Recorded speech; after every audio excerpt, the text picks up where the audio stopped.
a series of lectures coming next with other speakers and other experts in the field, I hope so. So then I would like to give just an introduction to the most prominent aspects of the Quran and from an Arabic perspective. And that is the linguistic miracle of the Quran. The Quran has wonderful, wonderful style. When you recite the Quran, it's different than reading any other book. Probably we heard now the reciter when he began the recitation of the Quran. And I'm sure many of you, if you didn't notice the translation, probably would say, what is he talking about? What is he saying? But when you see the translation, sometimes it makes sense. Let me ask the question here. How many of you know the Arabic language? Raise your hand. Wow, that's all? Okay, wonderful. Okay, that's what I want. I don't want to understand Arabic actually. Now, what I'm going to do, I'm going to read a few verses from the Quran for you. And I want you to give me feedback. Just tell me your feeling when I recite these verses. I'll begin right now from random verses from the Quran. Where God says in the Quran in the Arabic language.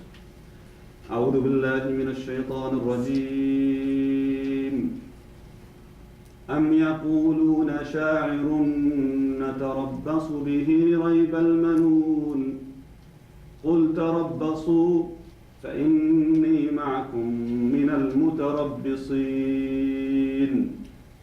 أم تأمرهم أحلامهم بهذا أم هم قوم طاغون أم يقولون تقوله بل لا يؤمنون فليأتوا بحديث مثله إن كانوا صادقين أم خلقوا من غير شيء أم هم الخالقون أم خلقوا السماوات والأرض بل لا يوقنون أم عندهم خزائن ربك أم هم المسيطرون. What did you guys understand? Nothing? Okay, what did you feel? Tell me, honestly, what did you feel? Reverence. Reverence? What else? Did you sense something? What these verses talk about? It has meaning, profound meaning.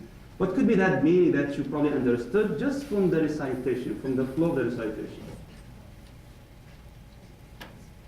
Anyone? Is it something pleasant or unpleasant? Does it mention something beautiful, something dangerous? Is it warning? Is it good news? What do you think the recitation is? Sad, happy thing? What is it? Huh? It's peaceful and joy because of the flow of the recitation.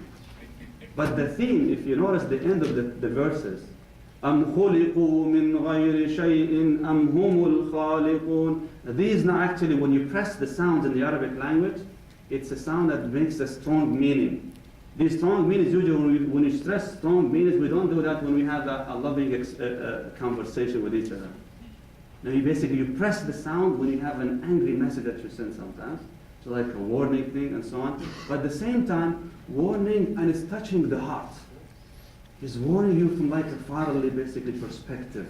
But in this case, it's from the Lord. Talking to people about what do they think of themselves? Do they think they created themselves? Or we did create them? أَمْ خُلِقُوا مِنْ غَيْرِ شَيْءٍ هُمُ الْخَالِقُونَ. They were created from nothing? Or did they create themselves? أَمْ خَلَقُوا السَّمَاوَاتِ وَالْأَرْضِ. Or maybe they believe that they created the heavens and the earth. And then Allah subhanahu wa ta'ala speaking to them about who the real creator is in these verses. Here's another example. Allah subhanahu wa ta'ala says, وَسَارِعُوا إِلَى مَغْفِرَةٍ مِّن رَّبِّكُمْ وَجَنَّةٍ عَرْضُهَا السَّمَاوَاتُ وَالْأَرْضُ أُعِدَّتْ لِلْمُتَّقِينَ الَّذِينَ يُنفِقُونَ فِي السَّرَّاءِ وَالضَّرَّاءِ وَالْكَاظِمِينَ الْغَيْظَ وَالْعَافِينَ عَنِ النَّاسِ وَاللَّهُ يُحِبُّ الْمُحْسِنِينَ. What's the difference right now? Can you tell? Based on the first rhythm and the second rhythm. Can you feel something? Anyone? More like happy. Something that's easier, it's happy? Okay. He doesn't understand Arabic though. A little bit maybe. Okay. Something softer because these are happy news. He's talking about the believers and their beautiful attributes. Those who hold their anger, those who are charitable, those who do good deeds, those who do good things, we are going to reward them with paradise. In general, it speaks about that.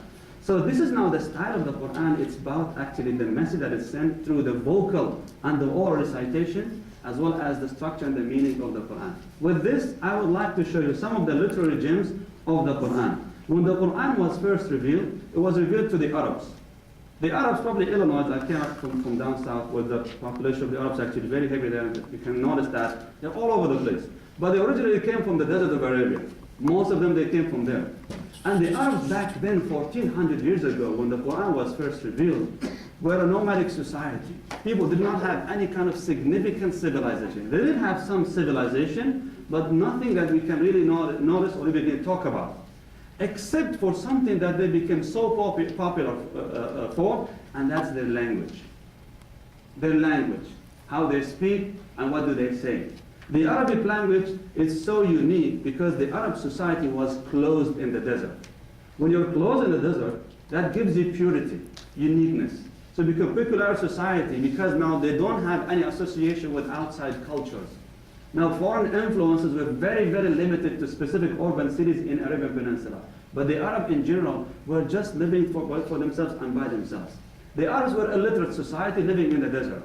If you live in the desert and you are a literate society, you still want to continue your legacy, and you would like to share the past with the future, how would you do that? They don't have walls to go and scratch things and start write things on them. They don't have any kind of writing material that they can use to transfer that to the future. The only way they could do that is through oral transmission. So they memorize things and they send it out. They memorize and they relay that to people. We know in our culture here, memorization is almost close to zero. And if you even just tell a secret to someone, 5 minutes later it's going to come out actually horrible. Why? Because by the time it was transferred from one person to the other, it becomes unbelievably different. But for them, they had to memorize letter for letter, sound by sound. Even the vocals, even the intonation sometimes will be actually preserved in the way that they memorize things. The Arabs now, since it's going to be a matter of memorization, how would you memorize some prose if it wasn't organized in a specific rhythm? So what they did, they started creating specific styles. The way they structure the language becomes musical. It's musical. When they talk, everything musical. You can even sing any prose in the Arabic language. Why? Because you can put it into specific rhythm, and it would walk on and would go in. So in order also to transmit the language through oral transmission, you have to be brief. You're not going to mention a whole speech, just and start transmit that easily to the public. So you have to make it concise. Why do they do that? They compress this through a system, what we call a jawami' al-kalim. Jawami' al-kalim means you can have few letters, few words combined, and they can make huge meaning. Do you know that the Arabic language is probably the only language that have one sentence in one letter? You can make sentence in one letter in the Arabic language. Example for this is the word qi. That's one letter, qi, which means in the Arabic language, protect yourself. Qi. If you want to talk to two individuals, it becomes qiya. Now you add another letter to it, so it becomes two. Another example, ra, in the Arabic language is actually a sentence. It's an imperative verb, which means look there. That's one letter. So they have to compress things so small so you can make big meanings because they have to memorize it, transfer it to the next generation. And by doing so, they have developed now a beautiful structure for the language in terms of the way they pronounce it, the way they write it, and the way even actually they sound it to others. So the Arabic poetry reached its pinnacle prior to the arrival of the Prophet Muhammad. So the Arabic language became perfect in a certain sense. And I would like to share with you how the Arabic language from a linguistic perspective actually became so perfect. First of all, let's take together the subject of the letter. I don't know about English language, right?